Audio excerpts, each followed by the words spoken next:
sad, sveti rode srpski počuvaj sad, goro bogogorski poslušaj naš, venac svetogorski.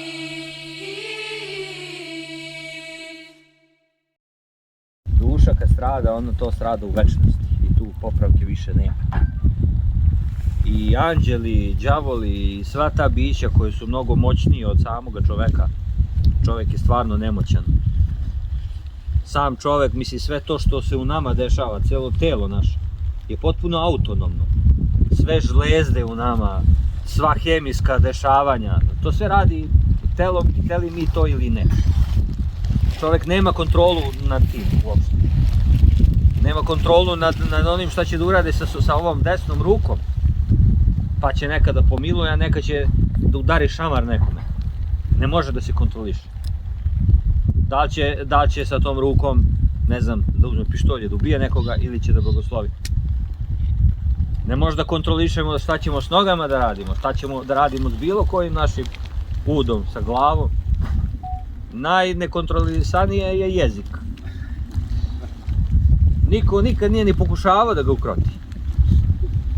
A o pomislima da ne govorimo. I u celoj toj iluziji mi mislimo da imamo neke moći. A nemamo moći da obuzamo samoga sebe. Ni svoje sopstvene ruke. A u tim svojim rukama hoćemo da držimo ceo svet. Hoćemo mi da vladamo sa svojim rukama, sa porodicom, sa ovim, sa onim. A ne možeš ti da vladaš sa svojim rukama. Kako će tvoje ruke da vladaju drugim stvarima kad ti ne možeš da vladaš svojim rukama? Nikako.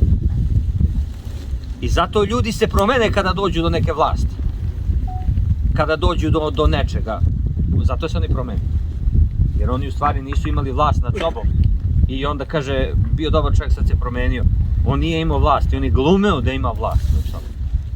Zato ti političari kada, ili moćnici bilo koje vrste, ili direktori, imaju dvostruke živote. Teško ćemo mi da se promenimo. Čovek i rak kad dobije, tešku neku bolest kad dobije. Čekaj da vas vidimo. Ne vredi, mora se pomeriti. Čovjek se promeni trenutno, znaš, i onda posle se opet vrati na isto. Ljudi koji imaju probleme, recimo sa đavoimanošću, viš kad je vatra onda nema dima. Kad vatra počinje se gasi, onda bude dim. Čekaj da mene ne gasite. Ja pomerim. Šta da pričam? Jeste. Dođu ljudi i traže kad će taj đavo više da izađe iz mene. Zašto? Da se vratiš na isto? A da je valjalo to i na čemu si bio ne bi taj ni došao tu. Isto tako i sa tom bolešću, da je taj tvoj život valjao nečemu i da si je dobro radio, ne bi ta bolest tu došla. Znači, menja navike. Čovjek astmu ima, živi u centru Beograda. Ima bocu, ne može da diše i non stop sa tom bocom. Šta da radimo? Rekao, ljudi bre, ste blesavi, idite bre na planinu.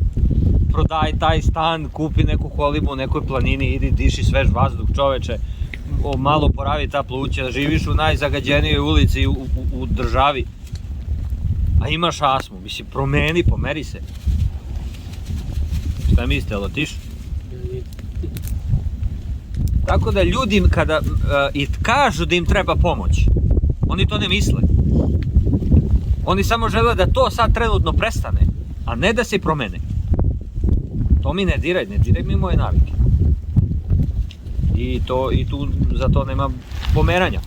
A to znači da ni u molitvama nismo iskreni. Nismo iskreni sa onim što govorimo, a kamoli sa onim što radimo. I zato naš život nema kontrolu. I zato ne možemo ništa ni da uradimo. Zato su svi nekako sami. I ovi koji su u brakovima, ti brakovi su u krizi. Stalno su svađe. Ne znaju više ljudi ni gde greše. I kako da im objasniš? Kad ti ne vladaš sobom, kako ćeš ti da... Ajde sada nam Milutin nije objasnio kako se orezuje ovo i da sam vas ja pustio da orezujemo, na što bi to liči? Šta bi ja brao tamo?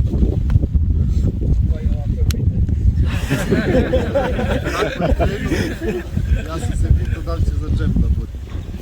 Biće to najbolje moguće. I ne trebaju tu meni profesionalci. Tu trebaju samo ljudi dobre volje. Ja ne znam da sam zvao ljude da dođu i da sam im dao pare, ko bi danas po kiši to radio. Pa, redko ko, pa ja ne znam da bi ga našao u državi. A da sam pitao nekog da može da preživi, vidiš kako bi kupili. Glas. Ljubav je tako i pokreće sve.